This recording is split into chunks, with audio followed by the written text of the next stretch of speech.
Good morning and welcome to today's verse. To God be the glory. What a great day it is today. Today's verse, it comes to us from the book of Ecclesiastes. Ecclesiastes chapter 5, verse 2. And it says this: Do not be rash with your mouth, and let not your heart utter anything hastily before God. For God is in heaven and you on earth. Therefore let your words be few.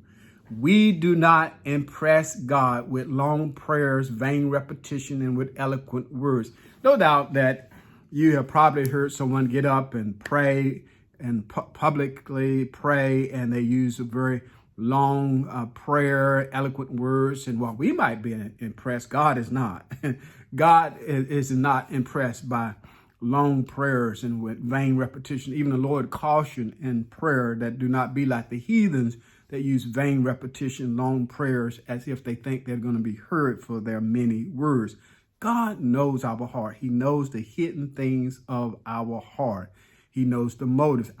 I once had a friend that said that early on in ministry that he was called to pray in church.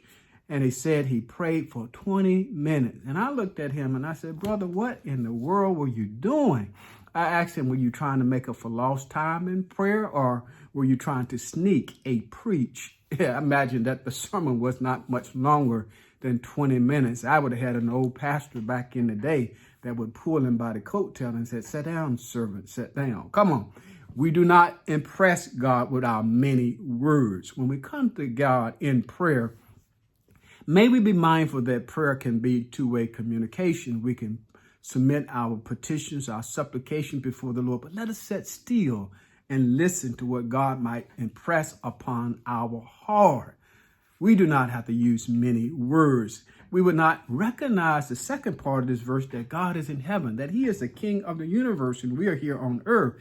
And if we came before a king or a head of state or the president, you know that our words would not be many. They would not be rash. They would not be careless. We would be mindful of what's coming out of our mouth. Let us do the same when we come before the King of the universe. Our words need not be many. Let them be few. God knows our heart. He knows our motives. And therefore, when we come before the Lord, our words need not be many. To God be the glory for the great things he has done. I pray that you would meditate upon this verse. It would be a word of encouragement to you as you go throughout your day. I pray that you would have a great day. Have a safe day. And then tune in again tomorrow. Yes, as we consider today's verse. Amen.